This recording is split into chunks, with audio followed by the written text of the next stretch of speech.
he does not have to be here. He's probably got $25 million in the bank. Not that even matters, but he's got a family at home. He doesn't have to be here, but clearly, and you can see it in his riding, even on days like this, the guy is having fun on the dirt bike. And I think having a legend of the game be into his 30s, towards the end of his career, and maybe at the happiest place in his life he's ever been, I just think that's a great look for the sport in general. JB and AC, the energy was awesome. Those two are just like really finding their groove. 4 straight overall wins. $100,000. Adam Cianciarulla. Checkered flag and Justin Brady. Has won 2019 Moto Pro Championship. He's gonna do it to become the oldest winner in the history of Supercross.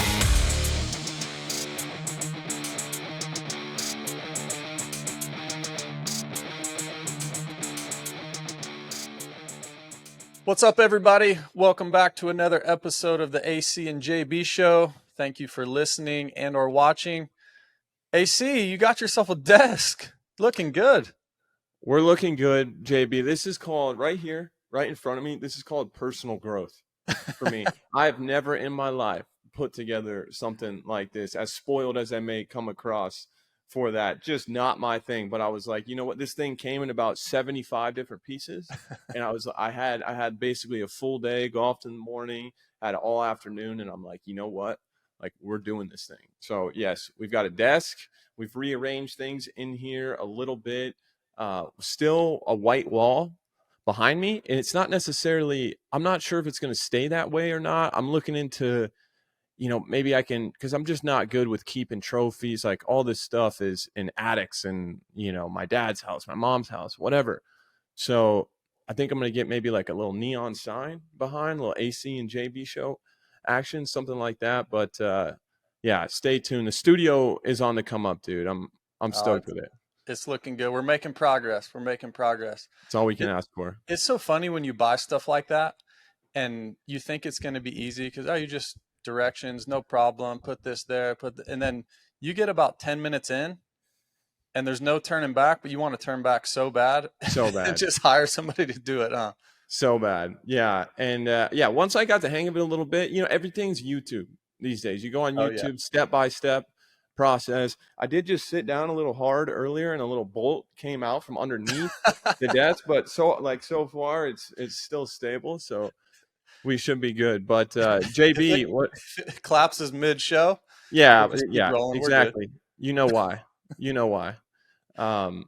But JB, what was your weekend like, dude? What'd you do? It was great. I let's see, what did we do? We went down to the track, went down to Club MX again, and had a little family ride day. That was a lot of fun. Took the whole family down. We met some friends down there, and that was on Friday. And typically, as you know, most of the pros are gone, the amateurs are gone at these facilities, so it's really, really quiet. So it was a ton of fun. I rode the corner track, and I feel like I'm getting my legs back underneath me on the dirt bike, AC. Really? I feel like I'm getting there, because I was telling Cole before we started this pod, it was pathetic. The first 2 or 3 times I rode, it was absolutely pathetic. I mean, arm pump lap 2 or lap 3, I was going around the sand section at Club where I'm just like, you know what? I'll put my time in back there on that sand section. I don't need to do it anymore. But the main reason was my heart rate would spike about 10 beats a minute, and then I'd get arm pump, where now I'm able to start riding again. So I don't know if you've struggled with that, but we've done it a long time. But when you don't do it for, I don't know, a year, it becomes pretty hard. When I rode the other week, and I may have mentioned this last weekend, it's insane to me how, when I got on the bike, how foreign it felt. It had been, 4 or 5 months since I rode. And then you go out there and you do 2 laps, and so much of it comes back to you. It's like it's almost like the 95% comes back right away. And then it's that extra 5% that makes you like a truly really good or a great rider. And that 5% will, takes your whole entire life to reach that. But it's like, you'll always be able to get to that kind of 90 percentile for me. And that's all I need to have fun, dude. Little, like you said, little elbow tuck. Oh You yeah. know, you just hitting some jumps, hitting some downsides. But I don't know if I believe you, man. I don't know if I believe you because during Supercross, when you did the track preview, all I heard leading up to Indianapolis was, man, I don't know. I haven't ridden Supercross in years. I'm not sure if I'm even going to be able to hit the jumps and all this stuff. And you go out there and you probably, if you put your lap time in on Saturday, you probably have been top 5 in qualifying. So I can't quite believe you when it comes to you struggling on a dirt bike. Well, Supercross is different. I honestly feel like I could be comfortable in Supercross in like 3 laps. But motocross, sand, hot, I'm on stock suspension. Here comes all the excuses, right? Oh, absolutely. Yeah. You sound Nah, like but me. yeah, it's still fun. Still enjoy it.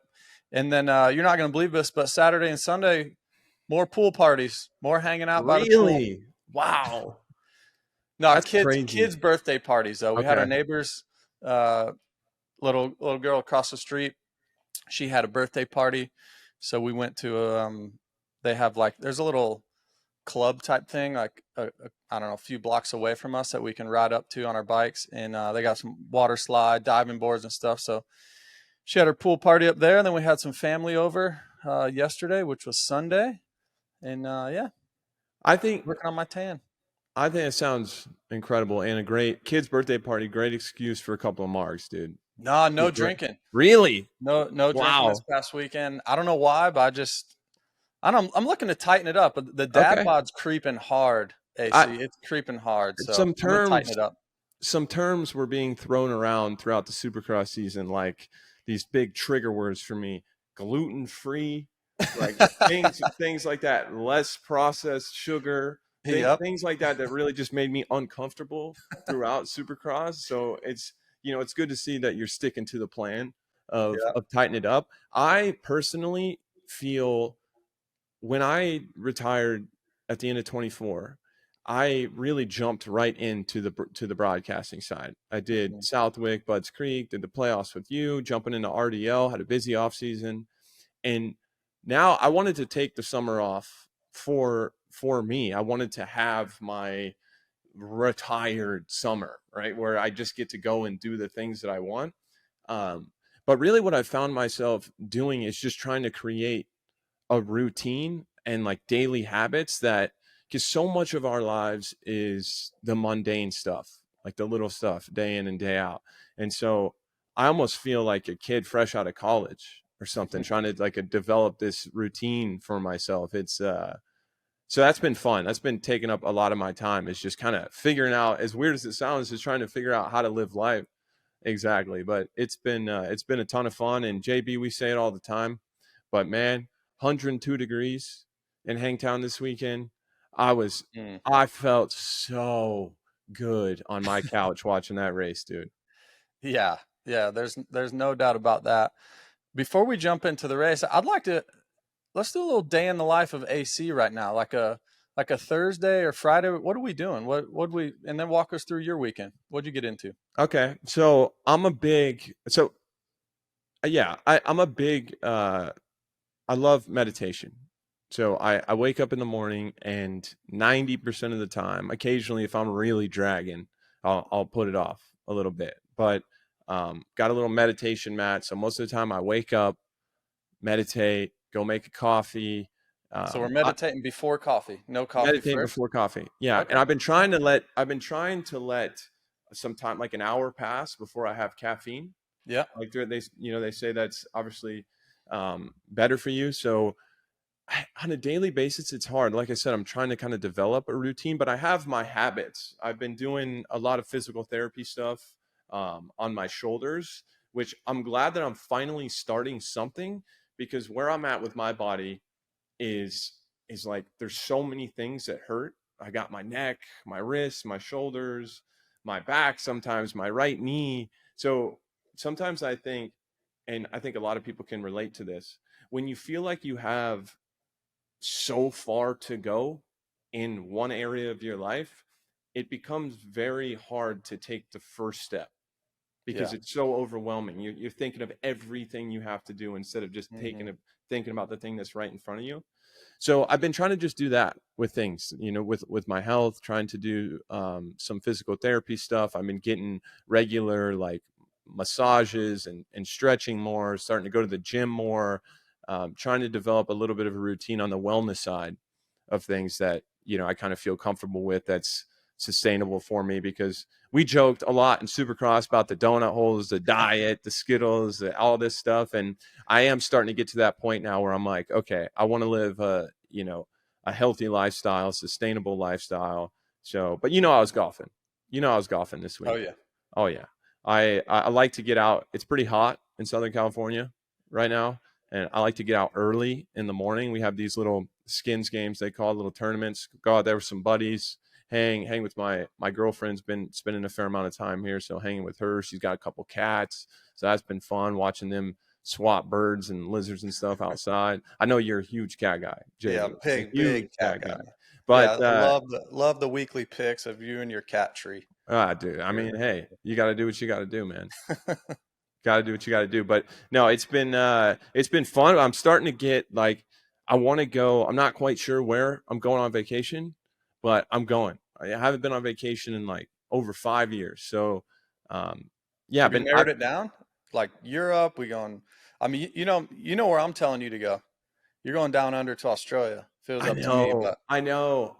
I really think that if you and I can work it out, we should go down there in November time and try to do those races together. That would be super. Yeah. Should we race? Now, that's what I was going to say. You riding outdoors, me riding the other week. You know what a great publicity stunt would be for this show is for you and I to go and qualify for a national. There you go. Straight off the couch right now, JB. You go to your favorite track. You go to your favorite track. Man. Give me your absolute best. What's your moto scores? Don't tell me you're not making the show. Like moto score? So yep. we're lining up for the moto. Dude, it's not good, points? Man. Nah, it's not good at all. I might not even last the whole moto. Like it's so hard, especially with the heat, obviously, like they had this weekend. It's just so hard. And that's what it can be so misleading, even sometimes for us watching on the couch, but we've lived that. We've had the helmet on. We've suffered the last, few minutes of these motos, but it can look so easy. So easy. Even from the booth in Supercross, when we look at the track from the stand, it can look so easy. And then you go down there and you see it, and then you put a helmet on, and you actually ride it.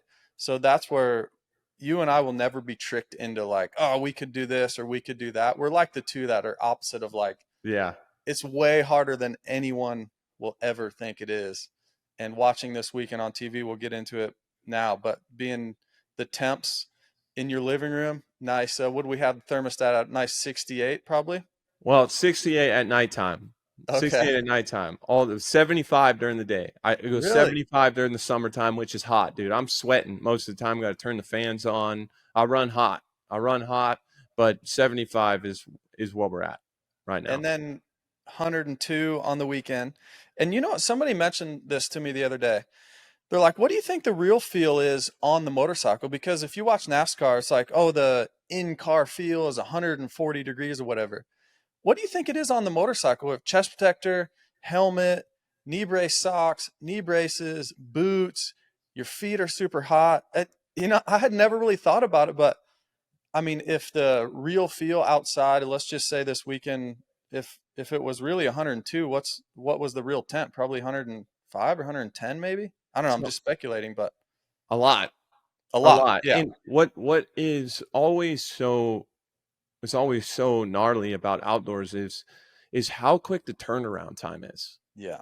Like it's about an hour, and it's just in that perfect spot where it almost would be easier if it was only 30 minutes or 40 minutes, because it's almost in that perfect spot where you're starting to come down from the effort of the first moto, and then you have to go out there and kind of jumpstart the body a little bit. I always liked on the sight lap of the second moto, like just having a couple sections on the track where I went like 80% just to try to get the heart rate kind of into that kind of zone 3 area, because sometimes you got to like wake your body up again.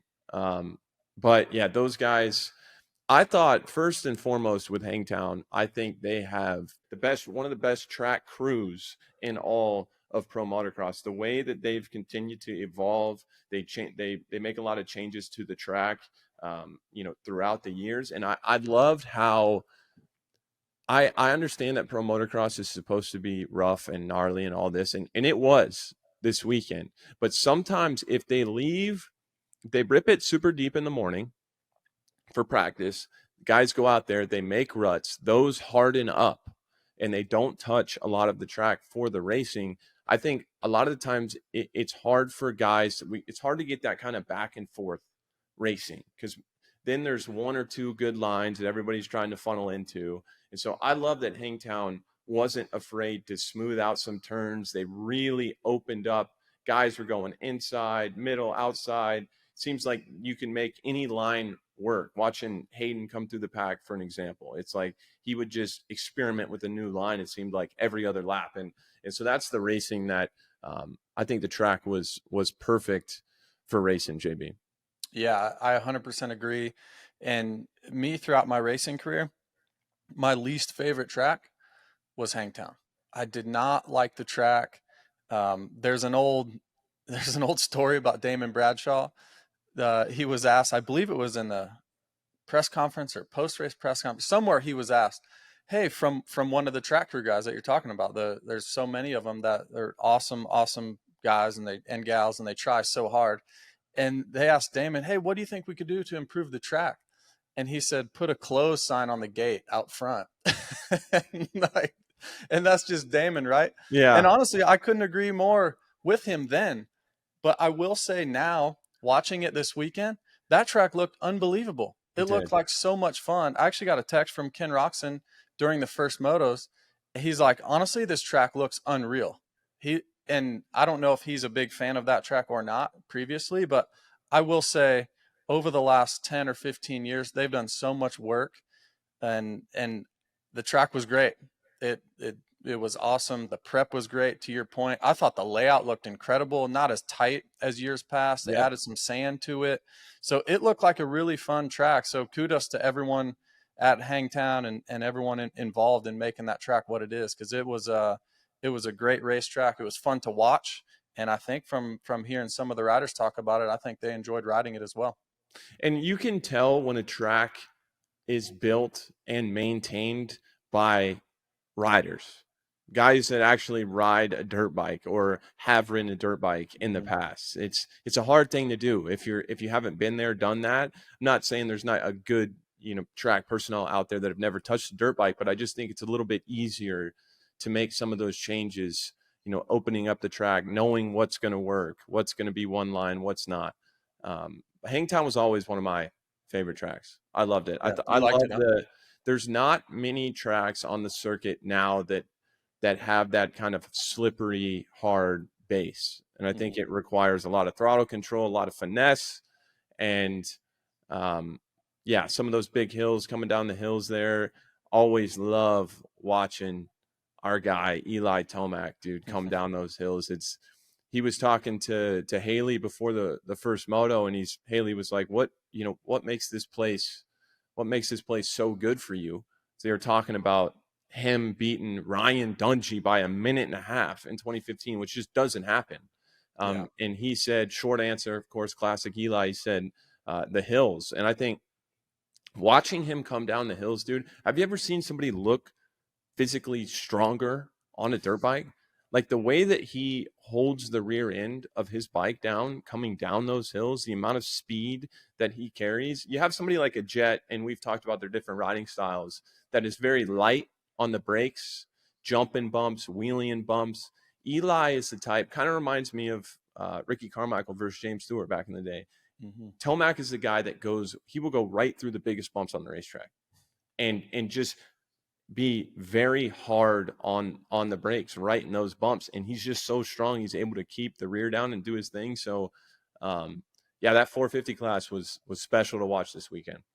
Yeah. And let's start right there with Eli Tomac. That first moto was just awesome. I read a stat, I believe this morning, over 1,000 days since he won a moto. in the 450 class. And obviously he hasn't been racing, there's been some injuries throughout that time, but just to see him back doing what he does. And I love to see it. I have a little bit of a soft spot for it just because now he's a dad. He's older. He's over 30. And I mean, how many millions of dollars does he have in the bank? A lot, right? A lot. So he doesn't have to be out there. And that's what I love most about it. And we talked about it on last week's pod after Paula. The biggest thing I took away from Eli Tomac was just the way he looked. His demeanor on the motorcycle looked like he wanted to be there. He wanted to race at the front. He looked like he believed he could be a champion again. And there's not very many guys that you can look at over 30, 3 kids, set for life, that are that motivated. 100 plus degrees, beast mode was out, and it was a special moto. And then we had yet to see that reaction from Jett. So to see Jett struggling and to see Eli Tomac pulling away out front, I don't know. I didn't see that coming, but here we are. Eli Tomac is back. Eli Tomac is back in a big way. But first, we got to shout out Aaron Plessinger, man. Oh, yeah. What a performance for him. And I've talked about it on this show. I've talked about it on Race Day Live throughout Supercross. But since Daytona, I mean, we forget how bad the year started for AP. Like, it was not good, dude. It was a dumpster fire. It was a dumpster fire. And he has turned it around, and he went from potentially having one of his worst seasons in the Premier class to maybe his best season. I don't think I've seen, especially outdoors, I don't think I've seen that elite speed from Aaron Plessinger like I saw this weekend. I mean, it looked like he was winning that thing all the way down till 3 or 4 to go. And yeah, I just thought once Eli got into second, you would think in that scenario, based off everything we know about both of those riders, once Eli got into second, you thought that Eli was just going to track him down and make quick work of him, go by, win by 10 seconds. And AP was moving because Tomac, it's not like he was just chilling. I think all those guys were, when it's that hot, you know that, of course, going into the race, and it doesn't matter how fit you are.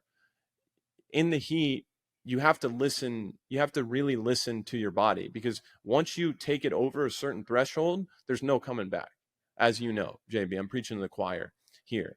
But so those guys were just walking that tightrope, trying to find that limit. But he was going for it. And AP responded. I know that he got past late, dropped off the pace the last lap, but I think that was a special performance from Aaron Plessinger. And coming into the season, of course, it's all Tomac, Jett Lawrence, Chase Sexton.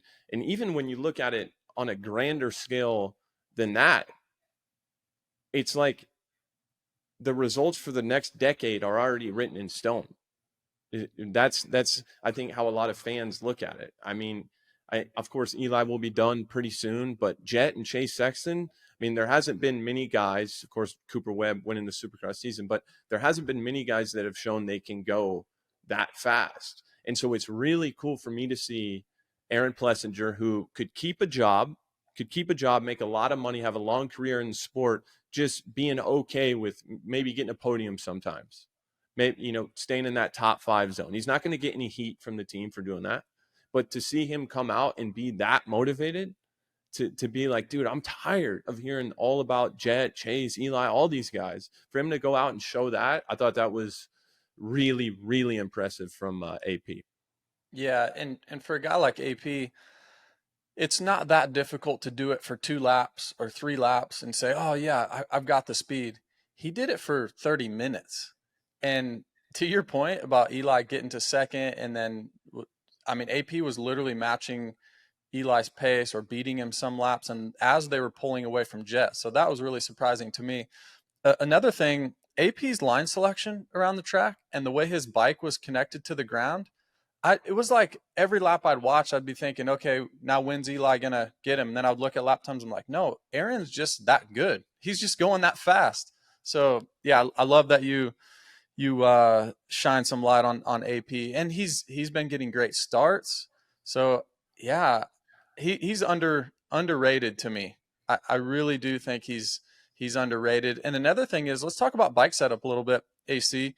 Aaron is notoriously, he loves the rear end a little bit lower, the front end a little bit higher. We like to call that kind of choppered out a little bit. And there's been, you know, a lot of on record discussions just about how Chase likes his bike much different than Aaron. And I think Aaron's bike really, really suited well to this track. You're up and down hills. So if you're coming down the hills and your bike's a little bit lower in the rear, you're not getting kicked in the butt as much. So you can go down a little bit faster. So I like the way his bike looked, AC. I loved the way it looked. I was a guy that loved my bike choppered out too, lower in the back, higher in the front. And we talked about it a few minutes ago, but such a big part of winning at Hangtown is being able to come down those hills with a lot of pace. And I can tell you, and I'm sure you can too, it's scary coming down those hills. And there's some big braking bumps here and there, like almost like some sinkhole. I'm not sure if I didn't quite see that at this Hangtown, but in the past, so many bumps as you're seeing Eli right here come down the hill. And I did think that AP's bike in the first moto looked far and away better than Eli's and Jett's. Like you said, I think a lot of it is just that connectedness to the ground. With specifically, I saw with Jett, and I made a post about this on X. I thought that very early on in the race, I could tell by Jett's body language that the bike was not reacting in a way where it did not look predictable. JB, I think that's fair to say. It didn't look predictable. I saw the rear end going side to side a lot, and I almost saw his posture he almost sat up to me, and it looked like he was, which was smart. It looked like he was like didn't want to take the chance of trying to get up to those guys based off what he was feeling with the motorcycle. And I of course I could be wrong, and I don't want to take anything away from AP or Eli, because having your bike set up the way that you want it to allow you to do your best on the track is also your responsibility as a rider. It's how you communicate to the team. It's how you test. It's giving feedback in the right way, kind of having these relationships with people within the team. So a lot of it does fall on the rider's shoulders as well. So I'm not making excuses at all. I'm not saying he would have won if the bike was perfect, but I definitely thought that we did not see Jett Lawrence just completely sending it in that first moto. And it's funny because when Jett gets third, like when he was in third and he kind of held from that kind of 8 seconds to 12 seconds down from Plessinger, I'm looking at it like I've never seen this before. I've never seen this before from Jett. The sky is falling. Oh my God, what's going on? That's kind of the internal, I think, monologue for a lot of people, because Justin, the guy has won 17 out of the 18 races in pro motocross in the premier class. So I thought it was a story, just the fact that he wasn't able to make much progress in terms of catching Eli and Plessinger. Yeah. Do you think there's anything to just the fact you mentioned 17 of 18, the only one race that he did not win in the 450 class is Hangtown last year because of that big crash, the first moto. So we talked a lot during Supercross, and you lived this as well as I did, is when you get on the airplane and you fly to a track that you know you love, whether it's a Supercross stadium or a motocross track, there's just this vibe. But alternatively, you can have this other feeling on the other side of, man, I struggled. And I lived this at Hangtown. It's part of the reason why I'm a little bit biased to not liking the track. And now, like I said, I gave it a lot of kudos, but I just never did well there. Well, now you talk about Jett, the only one he hasn't won, had a big crash there last year. So do you think there's anything to just that first moto? The bike's not exactly right. Hey, man, I just want to get through this weekend. It's super hot. They're still figuring out the motorcycle and setup. Do you think there's anything to that? Absolutely. Absolutely. And look, anytime someone, I'm not sure, I'm sure Ricky Carmichael had comparable stats, but just how good he's been. He got into the premier class in 2023 and had a perfect season.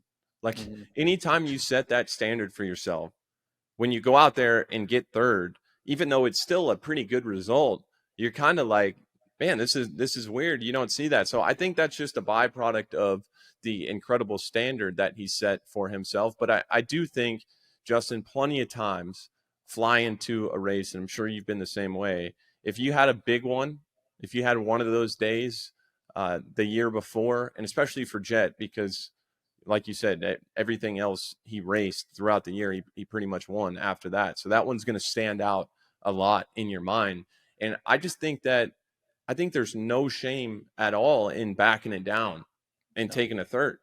Mm-hmm. You know, there's absolutely no shame. You're not going, no matter how good you are, you're not going to win every single race year after year after year. These guys are just too good for that. So I thought it was smart of him to settle for third. Look, a lot of times, you can win with the 3-1. I thought it was nice for him to settle for third, but I also think he was kind of forced to settle because of how good Eli and Aaron Plessinger were riding. Yeah. 100%. I agree. I have a question, or just like, how is Eli Tomac so good on days like this when it's 100+ degrees, beast mode comes out, and we'll talk about the second motor here in a minute, but AC, he rides at elevation. It's probably 70 degrees at his place in Colorado because of the altitude. Like, I don't understand it. His fitness is just absolutely off the charts. He's been off for a long time, and he comes back and just doesn't even seem like it phases him at all. Well, if you remember, and I know you do, if you remember when he came out, his pro debut, Hangtown 2010, Cooked. he went 3-1. He went 3-1 and won his first ever national. And then he didn't win a race for the rest of the year because the second round was at Freestone in Texas, and one of the hottest places to ride a dirt bike ever. I mean, so gnarly. I was actually at that race watching, and he cooked him. He was doing really well.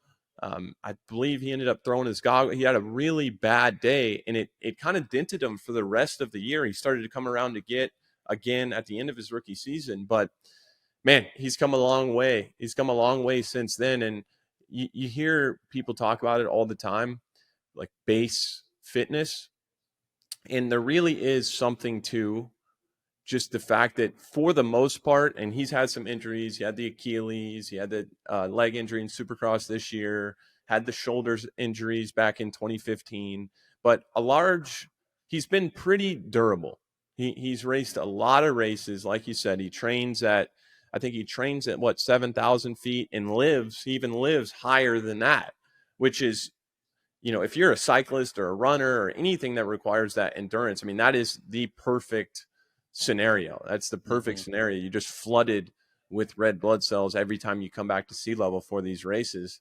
But I just think because he's put in so many solid years, over the course of his career, that's what allows him to come back, off the couch, go to a race that's 102 degrees and look pretty strong all the way till the end. And I was bummed that second moto, him going down. I'm not quite sure if he was going to be able to get up near third, near second. I didn't quite see that out of him. And you might disagree with me, Justin, but he was definitely going to give it a run. And it looked like, based off his posture early in the second moto, it looked like he was confident in his fitness to take him to the end. Yeah. I think he gets to second. AC. Really? Okay. Yeah, I do. I was watching some lap times, and just by watching his demeanor on the motorcycle, he was absolutely going for it. The way he was passing guys he just wasn't waiting around. He was taking all kinds of different lines, and I loved what I was seeing. Now, if the lap times would have stayed the same right then and there, maybe he doesn't get to second. But to your point about fitness, there's so much time, and he proved it in the first moto, just how much time you can make up in just the last 2 laps. And I think he just goes all in those last 3. And I feel like, because that's what he needed to get the overall, was he had to get to second to go 1-2. Otherwise, Jett was going to go 3-1 to get that overall. So I think he gets there, and I was here for it. I was I was ready to watch it. It was going to be awesome. And then, no, he just slides out, tucks the front in that right-hand turn. And, I mean, who knows? We're purely speculating, but I think he gets to second. I think he wins the overall. He would have given it a run. He No doubt. definitely would have given it a run. The only reason I was skeptical of it was Justin Cooper has shown that his fitness is also solid, and I feel like Justin Cooper, once he gets up front, there's plenty of races where he gets a bad start and never quite makes it up there. But if he's up front in the top 3, he's normally so solid. And I thought that was a really impressive ride in the second moto from Justin Cooper, getting the overall podium as well. Kind of, and I know Jett was managing the lead a little bit, but it's not like he got beat by 30 seconds. You know, he was right there, and I thought Eli definitely had his work cut out for him to make up that time. I thought specifically on this track, it required a lot of energy to make up that time kind of in bulk, and he needed – I think he needed 10, 15 seconds to get to Justin Cooper. And look, we'll never know. But one thing, speaking back about Eli Tomac, I think he kind of comes from that, now Ryan Villopoto and Ryan Dungey came on the scene before Eli, but Eli is kind of our reminder of that era in the sport. He raced with those guys. He raced James Stewart. He raced RV, Ryan Dungey. And with those guys specifically, with how they left the sport, how Ryan Villopoto left the sport, how Ryan Dungey left the sport, and look, they had every right to. Like the amount of pressure that they were under to win all those championships, I couldn't even comprehend it. So, I mean, respect to those legends. But I just think it's so cool for Eli to, like you said, like to your point, Justin, he does not have to be here. He's probably got $25 million in the bank.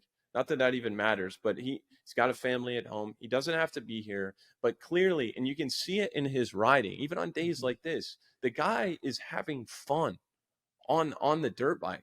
And I think having a legend of the game be into his 30s, towards the end of his career, and maybe at the happiest place in his life he's ever been, I just think that's a great look for the sport in general. Yeah, we just don't get to see it much. And talking about that era, that was the era that I lived in. That was who I raced, was Villopoto. Me and Dungey came into the 450 class the same year.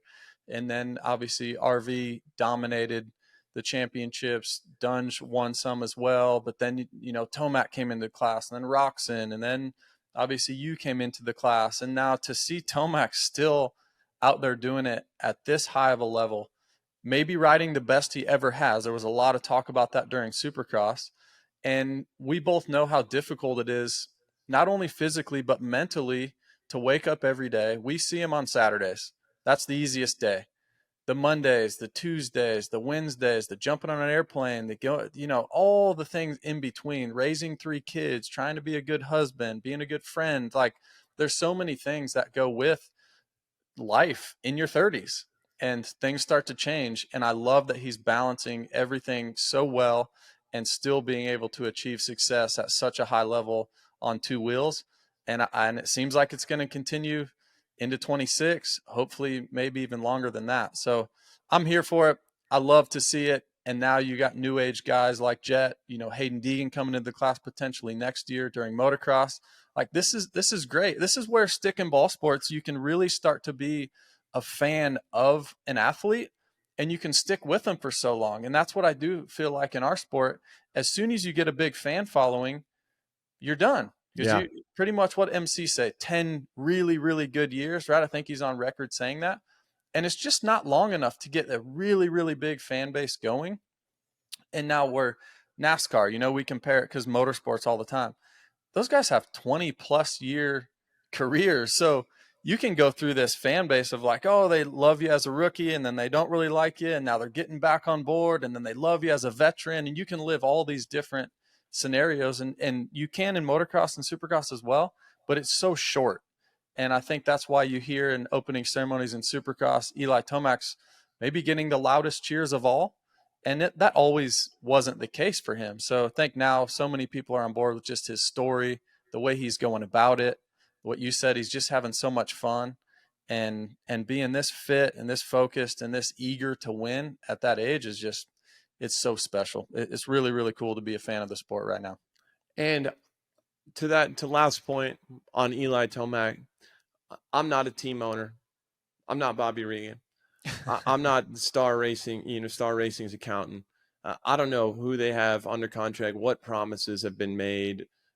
I don't know. There's a lot of things behind the scenes that I have no idea about.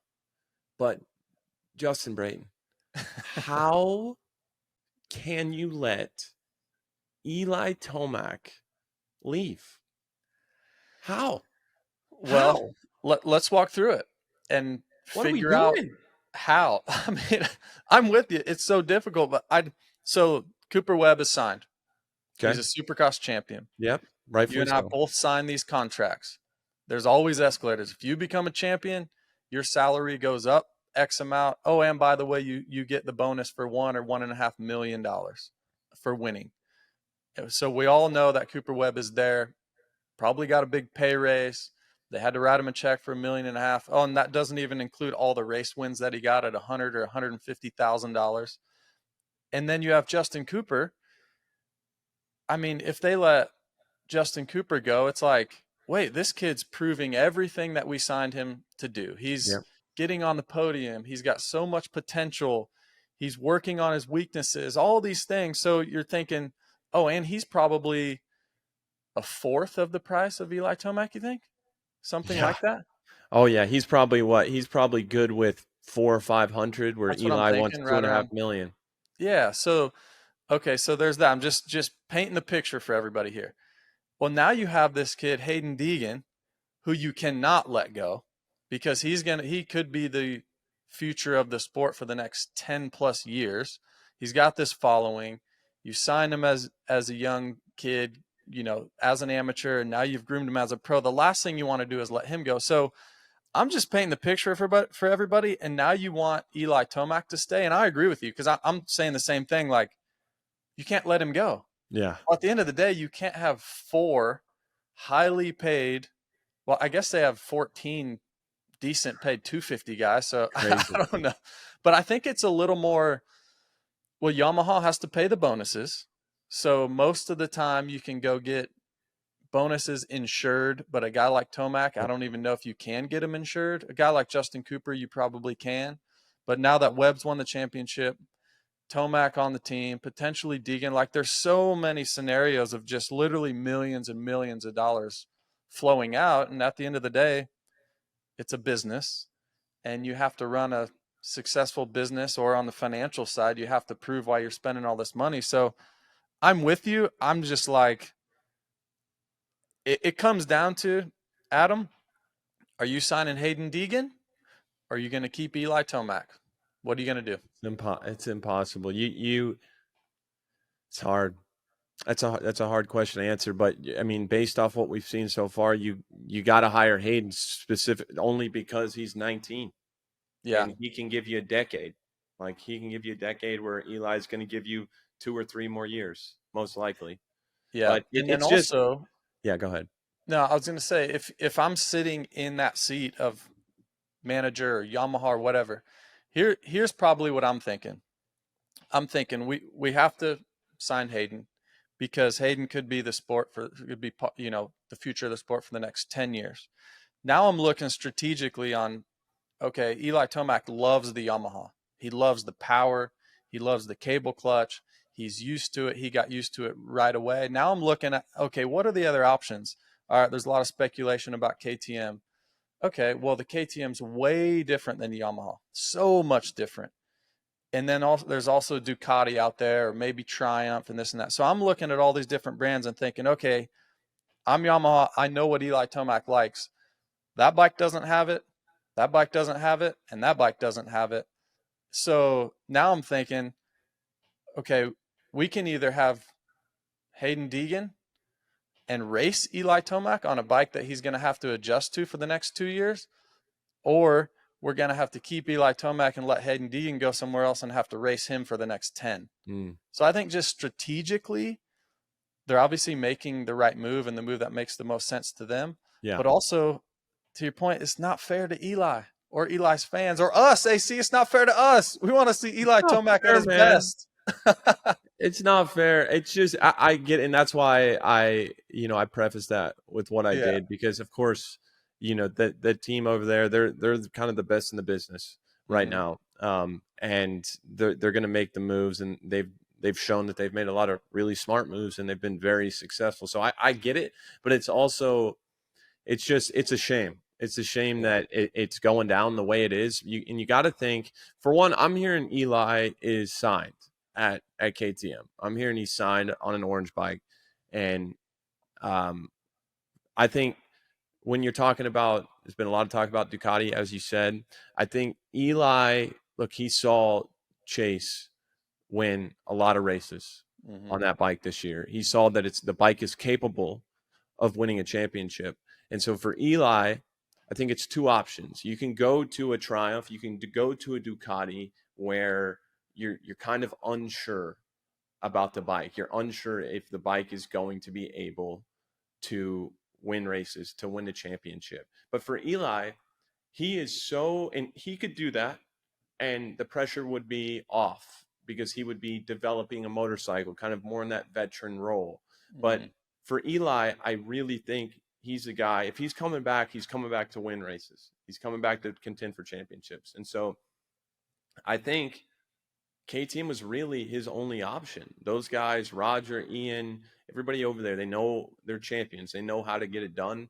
And so I think, man, I don't know. I've heard Eli is signed on orange, but man, that is going to be so weird. If that is the case, it's still speculation up until this point. I haven't heard, of course, directly from the source or agents or anything. That's just a talk.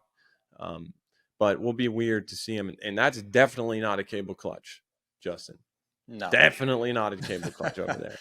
And definitely not the KYB suspension that he has been so accustomed to and loves, very outspoken about how much he loves that suspension. Now they can do some inserts. I'm sure you can do, there's all kinds of things they can do. They could even probably put a cable clutch on the motorcycle.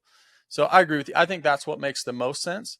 But now keeping the team owner management hat on, if I'm Triumph or Ducati, although I would think if I had a couple $1 million sitting here, I can sign any rider I want, and Eli Tomac's available. My first thought would be, let's go get him because he's Eli Tomac. My second thought would be, wait, we're in the motorcycle business to sell motorcycles, so we want our bike to look the best it possibly can on a Saturday night or a Saturday. Eli Tomac's really hard on motorcycles, man, and I don't know if I want to put my brand new bike out there with Eli Tomac underneath it, and who knows what happens. Like, I don't know, but he's arguably the hardest on motorcycles. So all that together, I think KTM makes the most sense. Obviously the bike's proven, and not saying those other bikes are bad. It's just the first time they hit the track, of course, with Eli Tomac could be difficult. Well, I just, our last point on this, we'll move over to 250s, but I remember showing up to the test track my first year being teammates with Eli. Man, I'd never seen anything like it. I've never seen anything like it. The track's wet. He'd like to start riding at like 8 a.m. in the morning, 7:30 in the morning. Sun's in our eyes. Can't even see anything out there. I don't even know what day it is. And he goes out there, puts his helmet on, goes on the track, just does a 20. Just a 20-minute moto right away. 3 laps in. I'm telling you, 3 laps into this warm-up / moto, the bike is smoking. The bike is smoking because he's so hard on the clutch. He's dragging the clutch all the way through the whoops.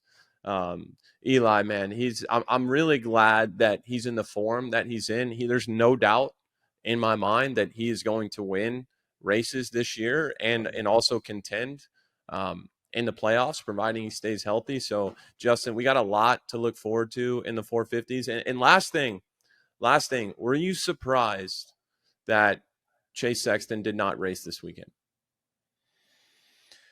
Ooh, that's a good question. Yeah, a little bit. Yeah, I mean, I could go either way, but I'm a little surprised because I don't know, like, is he really injured? Is he not? Don't know exactly. I've heard he's coming back at Southwick. I've heard Redbud.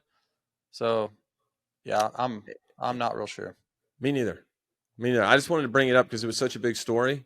coming into the weekend. Of course, this is what we wanted to see. This is what we've been just begging for as fans, is to see Eli, Chase, and Jett go head to head, right? So I was disappointed to not see Chase out there. Of course, if he's not out there, and somebody brought this up too, he's had, since he got on a 450 2020 Pro Motocross season, he's raced, I think, 96% of the races, quite a significant margin more than anyone else. So I think we can definitely cut him some slack.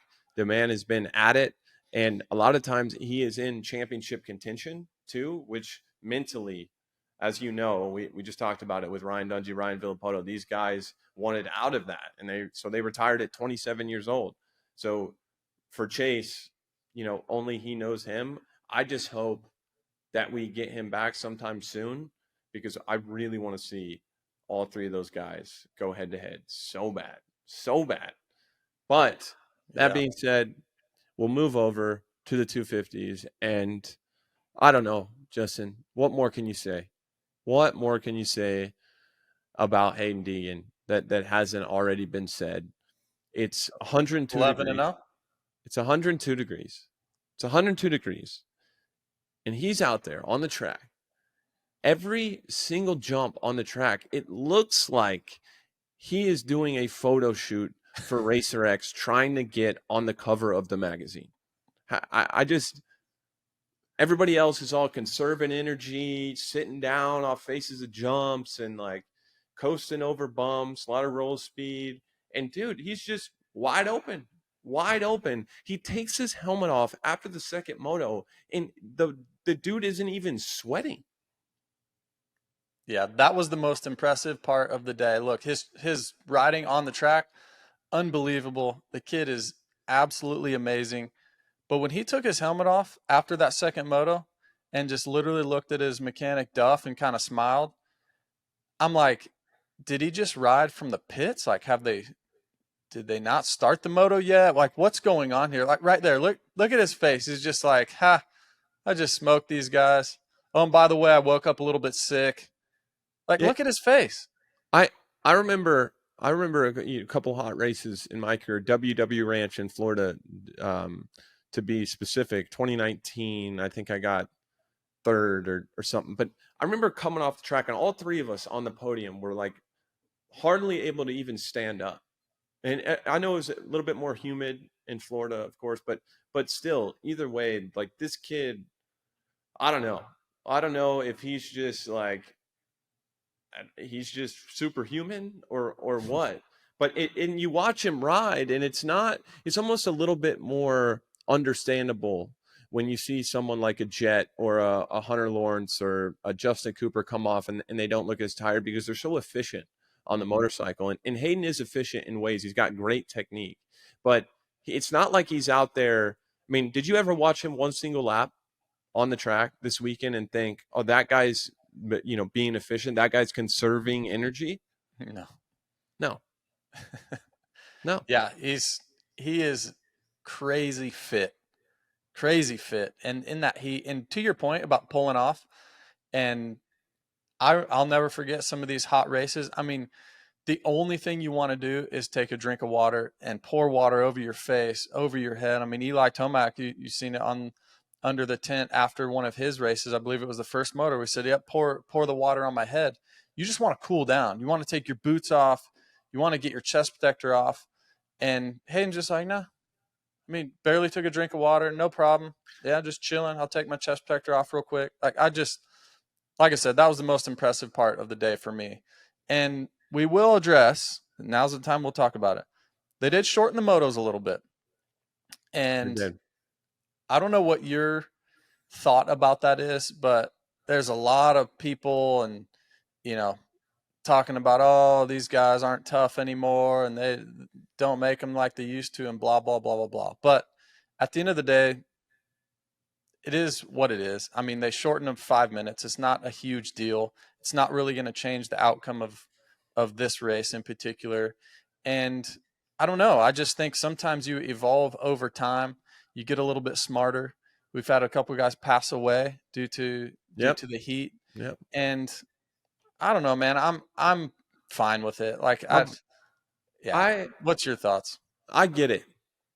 I get it. I get both sides. Yeah. I really truly do. I can see it from, I saw Jeff Ward posted something on Instagram talking about you know, he put a screenshot of him racing back in the day. It was a 45-minute +2 moto. It was 105 degrees. So nobody is doubting that those guys were insane. I mean, those guys, we talked about it. Johnny O, Bradshaw, Rick Johnson, Jeff Ward, Bob, all these guys are unbelievable and kind of in a league of their own. I think we have had a couple riders pass away, and things do evolve over time. I mean, I was watching you think about Formula One racing back in the 50s, 60s, 70s. I mean, people died all the time, and spectators too. I mean, there was times, there was races where the spectators are lining the track, and if a driver goes off course, it's like 10 of them are dead, right? So things evolve and change over time, and I think it's very easy. I saw this on social media one time, but it was newspaper clippings of basically the whole point of this post was to highlight the fact that each generation says the same thing about the previous generation. And some of it, there might be truth in it. There might be truth in it 100%. I mean, I'm the same way. I look at kids, and I was at the movie theater a couple weeks ago. I see kids in the front row on TikTok or, on Snapchat taking pictures with the flash on in the movie theater. I'm thinking to myself, like, what are these kids doing, man? Like, why are they so unaware? Why are they this? So I'm not saying that I'm like somehow above this. I just think that it's very easy to look back, kind of compare,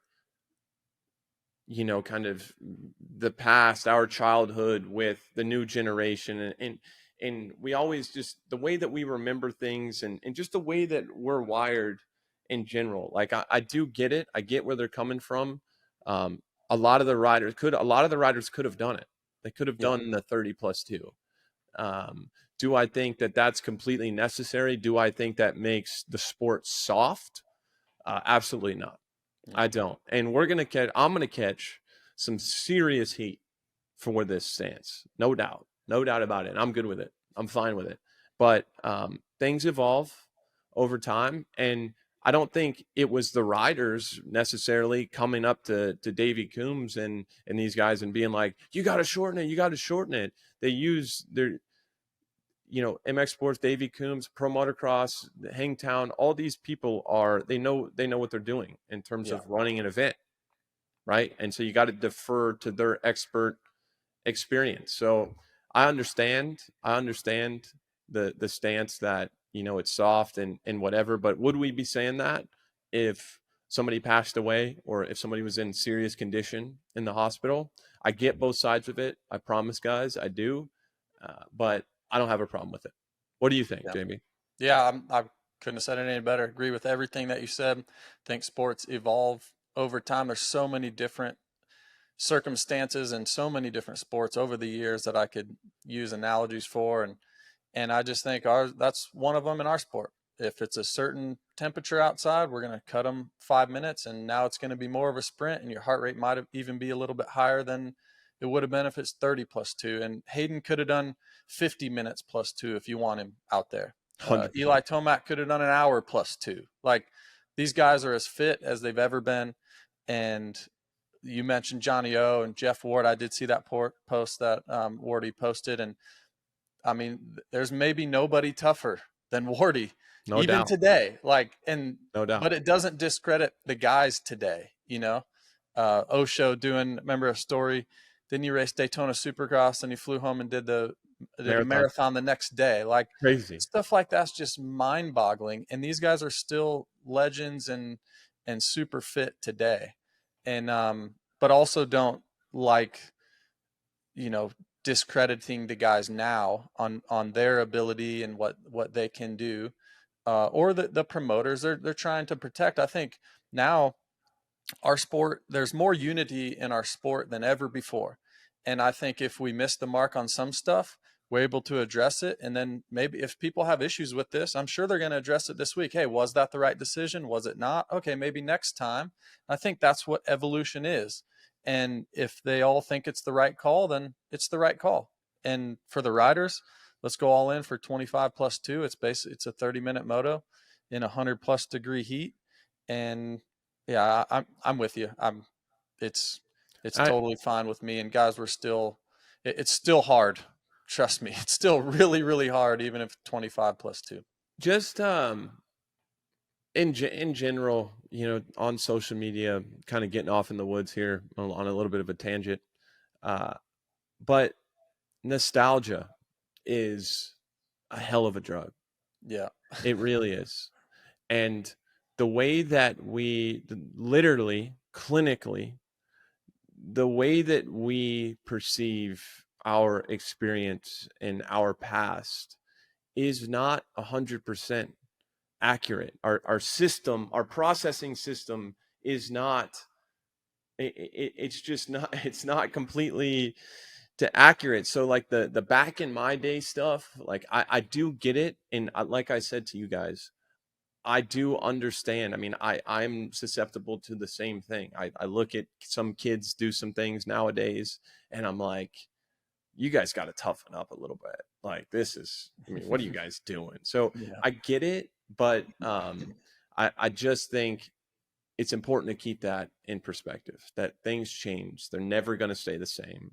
Yeah. We're always going to have our time. If you grew up in the 90s or I grew up in the 2000s, I look back on that time and the way that life was and the way that things went down. And I think to myself, man, like that, can we go back to that? That was sick. Warped Tour, Blink 182, like let's go, Saturday night series races. But yeah, things change over time. And And just know, for everyone listening and watching, the people that are making these decisions have been around for a long, long time. They were around in those days that we were just talking about. Correct. So they're the smartest, most educated people to make these decisions. And they're the ones in control that are making the call. So I think we just put our trust in them. And I think it's hilarious. Like you said, social media, there's guys out there that like can't get out of their own way, tweeting that they're soft. And I know, man. Yeah, I think it's so funny. It's almost laughable. When a guy like Wardy posts it, gets my attention a little bit. Yeah, because it's Wardy.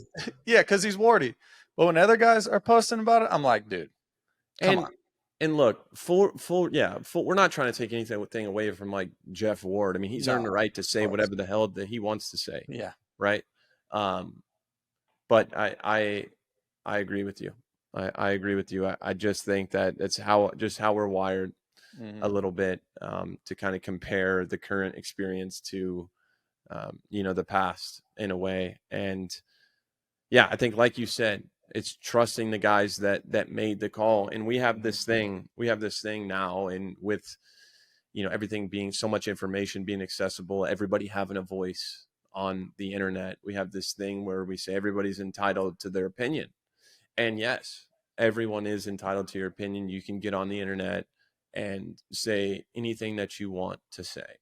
But just because you are entitled to an opinion doesn't mean that your opinion is as valuable as someone that's more educated in that specific subject, that has more experience, that knows the nuances, the ins and outs. And so I think as a society, we have a massive problem with making big assumptions based off little information. We'll take something so small and just completely jump across the fence to, well, if he's doing this, it must mean that. Right. Yeah. And that's the stuff that just bothers me so much. You can tell I'm starting to sound old over here. I'm like going in on social media, but again, fine with it. Fine with the 25 minutes. JB, what I'm not fine with, and I don't have all the information here either, but Tom Vial had a pretty big get off in the first moto. No doubt that hurt, but I was pretty surprised, and there may have been something with the bike. He did a good job recovering in Moto 2, getting out there. I think he got moved up to 8th, made some passes late. But and with Chance Hymas as well, it's like these, I think Levi Kitchen, Joe Shimoda, Chance Hymas, Tom Vial, these are the guys that are supposed to contend for the championship. And to me, it's like when Tom crashed, it's almost like there was no urgency to get back up, to get going, to go get some points. And I'm not Tom. And maybe if I was him, I would have done the same exact thing. But I just think that, we speak about Haiden and how dominant he is. I think it's so clear that he has these guys beat before they even leave the gate. I really, through 2 races, that's the conclusion that I've reached. Yep. You hit the nail on the head, AC. He's got everybody beat. He does, and he knows it. He absolutely knows it. Everybody else knows it. It's not hard to see. But the one guy that I think could challenge him, if he can get a start with him, is your guy, Shimoda. You called it last week. You said, if there's a guy fitness-wise that can go with Haiden, it's Joe. And I'm like, really? And I had to believe you because you've trained with him. You know Joe as well as anybody. And, dude, 4 straight second-place finishes. Hasn't quite got up there to battle Haiden. But, yeah, I think he's the one guy that could potentially get up there. We've seen him everything but take him out in Supercross. He tried. He gave it a valiant effort. Yeah, he did. So will he do that again? I think he does. I think he gets up there and tries to mix it up. And this is kind of like a new Joe Shimoda. He's reinventing himself a little bit. And it comes at a great time. It comes at a great time for him. He is a contract year for Joe. And I think he, by his own standards, I think he underperformed during Supercross. He had that injury at the second race, won Anaheim. So he had some good moments. But I think this is a great time for Joe to be turning it around. And like I told you, he is such an anomaly, the way that he is. I was able to spend some time around him training, and we rented a house together in Michigan a couple summers ago and did like a little training camp for about a month, and just kind of being able to observe him. He's such an interesting guy and super nice, like just straight up good person too. But I was always incredibly surprised with how well he did in the heat and just how much he had left in the tank at the end of some of our longer days. We go out there, do 5 2-lap sprints, 2 30+2s in Michigan in July. It's 98 degrees, 40% humidity. And the guy would come off the track and he would look like Haiden, like barely sweating, look like he had plenty left in the tank. And so I learned a lot about Joe that summer, 2023.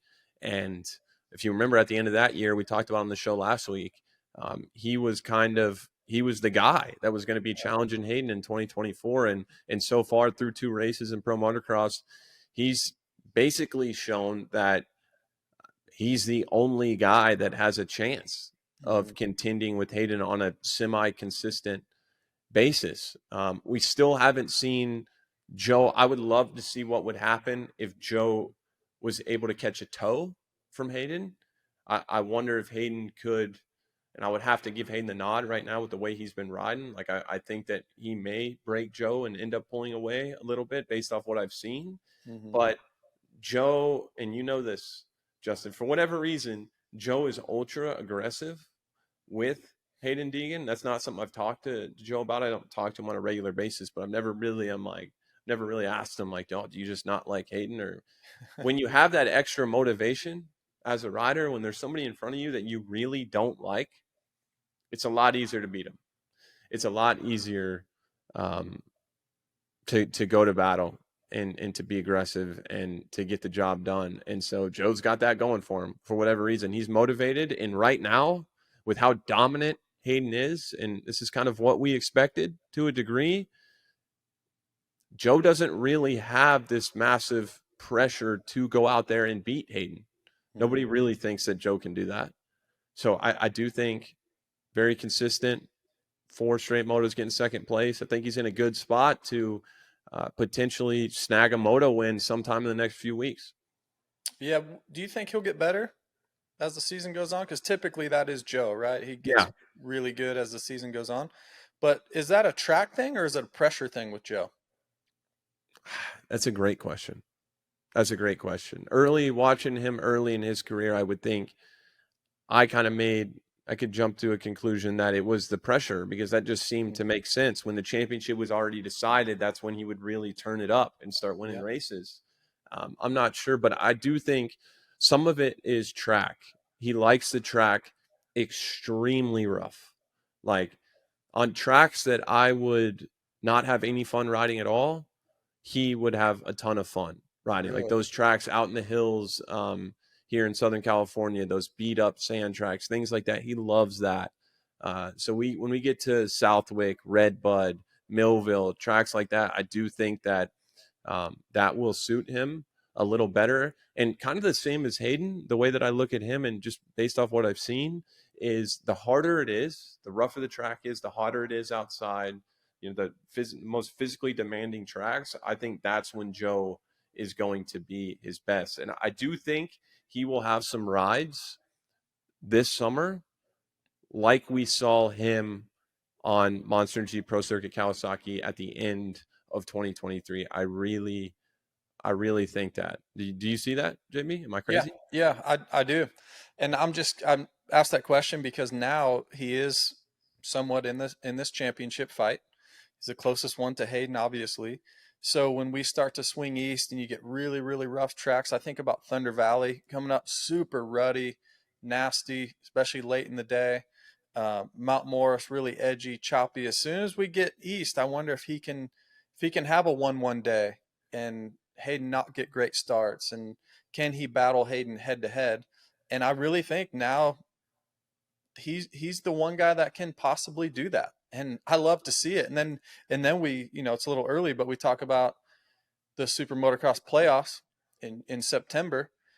A couple of years ago, Joe was right there with Hayden, tried to make an aggressive pass at the Coliseum in Los Angeles, came up a little bit short, but it was Shimoda versus Hayden. And now we've had a year and a half off, and now we're kind of back to this. So, yeah, I think I've underestimated Joe just because of his Supercross season that he had. And now I'm on board, though. I think his fitness looks great. I think his motorcycle looks really, really good. And then if he can continue to get better and better, and he's the one guy that, like we said, he's not afraid to get aggressive. And Hayden knows that. So will Hayden race him a little bit different? He's maybe the one guy that underneath Hayden's helmet that he believes that he doesn't have an edge on completely. He might have 95% edge on Joe, but there's that 5% out there that he's still thinking about. Joe, we all know somebody like this, somebody that is ultra mellow, go with the flow, just easygoing, nice guy. But they give you this sense that it takes a lot to get them pissed off. But if they get there, they're like psychotic, His game on. like the guys that you just get really afraid of. Mhm. Joe gives me, and I haven't seen that, but Joe gives me that vibe.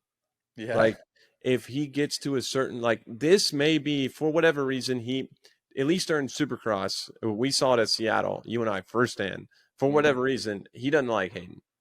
He No. doesn't. He doesn't at all. Do And we know so why? Do we know why? I don't think so. I don't think we know why. Nobody Maybe he does, just right? I don't really know why. Maybe he doesn't. Maybe he was just pissed off that day. Who knows? No girl drama or anything I don't behind the think so. scenes? I don't think so. Dang. I don't think so. But same cannot be said for the rest of the pack in terms Yeah, of exactly. what Hayes got going on. But Joe, yeah, I think that's exactly what Joe needs. I've talked about it with him plenty of times, but like finding the dog. Mhm. I think Joe having that carrot dangling in front of his face, I think he could surprise a lot of us. But it just looking at the rest of these guys and where they're at, the type of form they're in, Chance Hymas, Kitchen, Vial, it's like, dude, they're already out of it. Like there's no way they're coming back based off how good Hayden's been. I mean, great, something can happen, anything can happen in dirt bike racing, but I definitely thought those guys would start the season, and I know they're doing their best.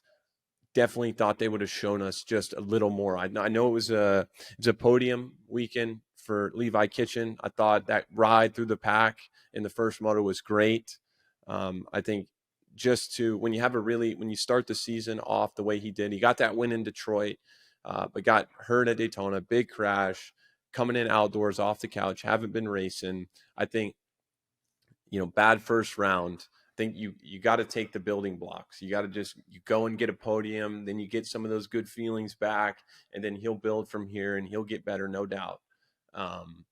But yeah, just was expecting a little bit more from those guys. So I hope they kind of start to come around and can make this thing a battle, because everybody needs their A game right now. There are some years for whatever reason in the 250 class where there isn't quite a guy that has it all together. It's, everybody has their own little strengths and everybody has their own weaknesses. That's kind of the 250 class in a nutshell, but that's not what's happening this year. Haiden Deegan is the guy all the way around. He is the guy. There's no chinks in the armor whatsoever. So these guys are not going to just fall into getting this moto win. They're going to have to go. Everything goes through Haiden. They have to go out there and beat him at his own game, and they have to be in the form of their life in order to do so.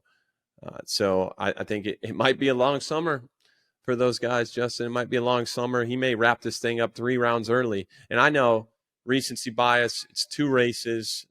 We have 9 left, but pretty undeniable what we've seen so far. And even the second moto, shout out Lance Kobush getting started, throwing the one-hander up the hill. But Justin, how cool is that? Hayden's out there. He's like trying to win this championship. He's got all this like pressure on his shoulders. And this is what I love about this kid is he's like an entertainer and a showman as well. He saw Kobush do that going up the hill in the first lap. And when he passed him around the outside, dude, he did the same thing. I love it. I just think you can't make this stuff up. No. And what a day for Kobush. Like that is so cool. Yeah. It's so cool. And a lot of people, you may ask, oh man, why didn't he, finish top 10 or something? Man, that was all he had. That was his life's work all into 2 laps to show what he had. And the bubble bursts. Oh yeah. The bubble. Hey, respect. Bursts. But respect, right? He was up there. He legit led. Did he lead 2 laps or? Yeah. He led 2 laps. And look, Lance Kobush, he's no slouch. He was a great amateur rider. He's had some decent results as a pro. But Team Green kid. Yeah, to get up there on a privateer bike like that, get a good start, lead some laps, that was really cool. I mean, he's going to be talking about that for a long time. And yeah, a privateer Honda too. Yeah. Like that doesn't happen too often. Maybe a privateer Yamaha, but a privateer Honda getting the start, I didn't see his reaction time, but it had to be next level. Yeah, I'd like to see his heart rate statistics over those couple laps, because he's probably holding his breath. My thing, the whole time. I think for the brand purposes, it's better to go all in for 3 laps, lead a couple laps, be up there with Haiden, and just he got like 35th or something. I'm not even sure if he finished, but I think that's the way to do it. That's the way to build a fan base, dude. Go out there and grab a whole shot, be on the highlight reel, have the back and forth. So I'm glad he didn't just let all those guys go by, kind of stay in his zone and go and get 18th or 15th, something like that. I'm glad he just sent it for a couple laps. It was that was cool. Did you see how bad he wanted to pass Haiden back as well? Oh yeah, he was going for it. He was trying. It almost looked like Haiden kind of wanted him to.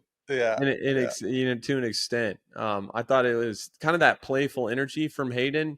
It's how you know somebody just knows they're so much better than everybody else, is like when you have time to mess around, stuff like that.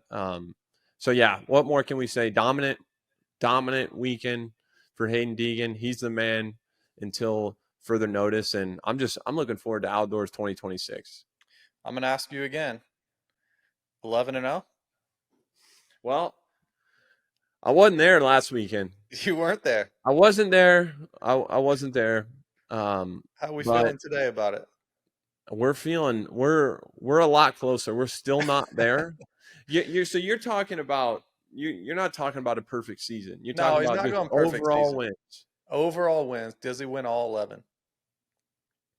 The only thing I need to see, my only issue is the fact that his starts are a little inconsistent. And when you start, if you start around 10th, even 5th, I'm not worried about him making a mistake. When you put yourself in that position back there, things happen. Yeah. Guys crash in front of you. Redbud last year, remember he landed on the bike and just full cartwheel? Things happen back there. So if he was in the top 5 on like every start so far, like I would feel a lot more comfortable with it. I just need him to be a little more consistent out of the gate. If he goes 1-1 at Thunder Valley this weekend, Justin, I think we'll be a lot closer. And one other thing I have to say, and I'll just anybody playing fantasy, sports betting, doing whatever, this weekend, Ty Masterpool is going to be very good. He's going to be very good at Thunder Valley. I raced him, I think, 2023 450 class. He was running podium for a long time. He has always been in his late brother, Jesse Masterpool. I used to race him as a kid. He was the same way, unbelievable in the ruts. And so I thought Ty this weekend, he was sick. I thought it was a great first moto, 4th place for him. Not so good in the second moto, but that's the only thing I have to say is that watch out for Ty Masterpool this weekend because he could win a moto. And Justin Cooper in the 450 class. Yes, He's problem. good as well.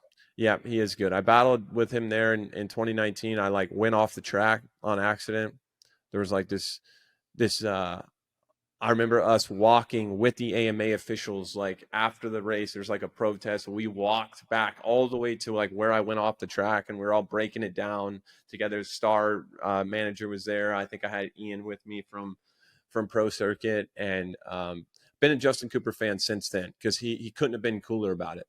Like he was super cool, respectful, and he was on fire that day. He's unbelievable in the ruts. We talk about him in the turns all the time, and that's Thunder Valley in a nutshell. Is if you're fast in corners, you're fast at Thunder Valley. So big weekend, big weekend in store for these guys. Can anybody get in the same area code as Haiden Deegan?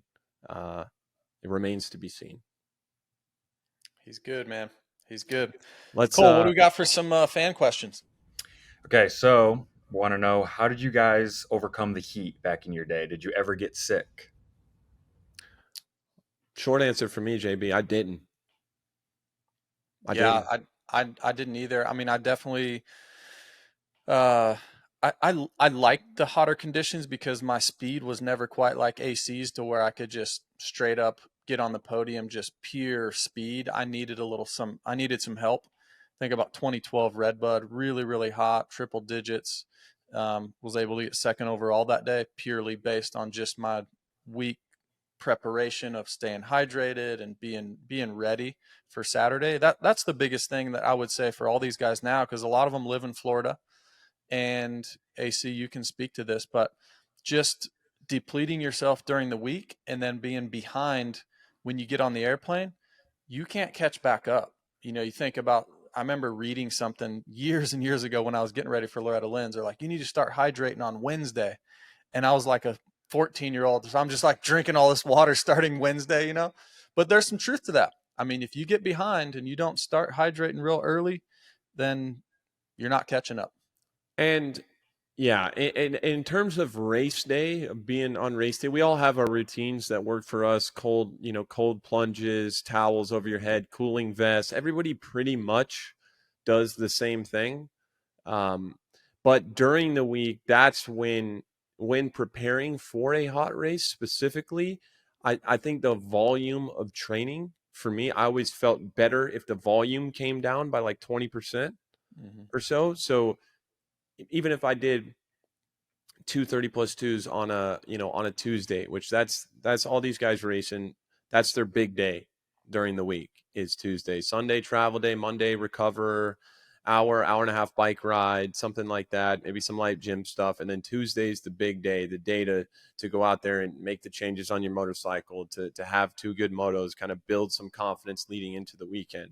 And I always just felt if I backed my intensity down a little bit during the week, as long as my bike was already in a decent spot, that's the way that I coped with it the best, just coming in a little bit fresher. And then also, as I said, you're riding that tightrope in the heat. Say if it's 70 degrees, you can go out there and really get your heart rate, max out your heart rate for half a lap to try to pass the rider in front of you. And it's very easy not very easy, but it's easy once you do that at those types of temperatures to kind of get your heart rate to come back down, to cool off. In the heat, once you get your body up there, it's much harder to get it back down. So it's just being mindful of your effort when you're on the motorcycle, just, being very smart with where you use your energy. And for young guys, it's just learning where that line is for you. Everybody's a little bit different. But I grew up in Florida, and man, I rode in the heat my whole life. Mm-hmm. And never one time I run hot. I've always been that way. I never liked the heat. I felt I would cramp up a lot. I could almost never stay hydrated enough, no matter what I did. I actually remember, I think it was a race in 2023 outdoors where I drank. No, it was, it was the first SMX playoff at Charlotte. I remember going into the second moto, I literally made myself sick because I was cramping in the first moto, and I had done, basically stuck to my game plan leading into that. But I made myself sick by drinking so much water in between motos to try to get the system rebooted and back going. So it's a tightrope for sure, and it's not easy. Yeah, the one thing I will say that I don't really recommend to especially younger riders, but the first thing to go was my chest protector on a hot day. Oh yeah, I was willing to gamble time. Getting roosted or getting hurt over just overheating. Because for me, the core, if your core temperature overheats, you're smoked. And so, chest protector was gone on hot days, no doubt. Southwick, WW Ranch never ran a chest protector. Yeah. Never. Trainers, people be telling me, "What are you doing?" I'm like, "Suck it, it, guys. I'm out." Yeah, I'm with you. All right, it makes sense to just go into this as the last one. Each of you guys, what were your routines in between motos? JB? In between motos, for me, Adam mentioned it earlier, we have very, very limited time. So I was never a big solid foods guy. I was a smoothie. You can pack so many calories into a smoothie, and your body digests it much, much easier and much better. And even though on paper, I believe we have an hour, but think about the time that you get back, you have to debrief, you get in an ice bath, you talk about lines. You really only have like 10 to 15 minutes to truly sit down, take some time to yourself, eat a little bit, and then you're getting geared up. Then you're going back down to the start line. Then you got to pick your gate. So there's literally like an hour, even hour and a half. It's so deceiving. You have a quarter of that. So for me, I always had a smoothie already prepared, or if someone was with me at the race, whether it was a trainer or whatnot, had the specific thing that I had eaten year after year that really, really worked for me. And you pack as many calories as you can into a smoothie. So, and honestly, a lot of it throughout the whole day at a national, a lot of liquid drinks, a lot of smoothies and these types of things. I would eat some solid foods to start the day, but as the day got rolling, I really liked to drink some smoothies. It's all about figuring out your body too. There's plenty of guys, everybody that I've known, multiple, dominant champions behind the scenes, and everybody does things a little differently. But I mean, the key is, because it's such a short turnaround time, it's get cooled down as quick as you possibly can. Get your boots off. You get your boots off, get your helmet off, everything as quick as you can. Hop in a cold plunge. And like you said, Justin, I was never a guy, once I get my heart rate up, my whole life, it was always so hard for me. Even I remember practicing when I was a kid, it would take me multiple hours after practicing to be hungry for something solid. So I was the same way. I would stick to a smoothie. I could at a national, I could kind of rely on having a bigger breakfast. Yeah. So I tried to do that just to kind of get a head start on my day a little bit. And then it's just being mindful with the energy gels, with the, the high carb drinks, with the electrolytes, all that stuff. It's once you know what works for you, once you know the nutrition brands that you like, the food that makes you feel good. I liked eggs in the morning. Some people would have eggs and feel terrible. So it's just a very unique thing. And there's no perfect way to do it, but it's a lot of, JB, I don't know if you agree with this, but for me it was a lot of trial and error. Yeah. A lot. Yeah. And that never ends, right? Because there's all these new statistics or scientific studies coming out on now this works. Oh, so we got to try that. So let's try that. And honestly, the whole ice bath thing, I wasn't that big of a fan of it between motos, especially with that limited time, because I felt then it took me longer to get warmed back up. So I had to get back on a spin bike and do all these things to warm back up. And then you mentioned earlier how you like to do 80% on parts of the track to kind of get the body fired back up. So yeah, I wasn't it had to be really, really hot for me to jump in an ice bath between motos. Otherwise, I just like to cool down naturally. And then I felt like it didn't have to restart my system all the way back up, because you're back down on the line in 35 minutes. So here we go again. Yeah, there's nothing like hopping on the spin bike in between Moto 1 and Moto 2 when it's 95 degrees outside an outdoor national. You're like, am I serious? Am I really doing this right now? Pro motocross is crazy. And going back to the shortened motos, that's one of the reasons why I'm kind of okay with it. I think it's safer. I think it really didn't affect the outcome of the race. I think we need to keep these riders on the track as long as possible. So fine with that. And yeah, JB, great show, man. Great insight. Cole, is that it in terms of fan questions? We had a few more, but I think those made sense to kind of go into. Love it. JB, closing thoughts? On to Thunder Valley, man. I'm going to circle all the way back to the start of the show where you said you were so excited and happy to be watching from your 75-degree house, which is a little bit warm on the warm side. I'm more like 70, or maybe laying by the pool. But mad respect to all these guys. And on to Thunder Valley, man. It's a great track. One of my favorites. Oh, Thunder Valley. There is nothing like Thunder Valley first qualifying practice. Oh, so fast. Oh, man. It's like they rip it super deep with the claw, which makes it makes it really deep, but it also chunks up a little bit. And then they use kind of like the box blade, make it that really fine dirt where you feel like you're skiing. Like you just go into every turn, like MotoGP, just laying it over. I mean, I have vivid memories of first practice at Thunder Valley. It's some of the most fun times I've ever had on a dirt bike. So I am jealous of those guys this weekend. But as always, I appreciate both JB, Cole Beach. We really appreciate your guys' support, the feedback. Everything's been amazing on the show. We truly appreciate you guys, and thanks for kind of making us part of your routine. We will see you next week. See you.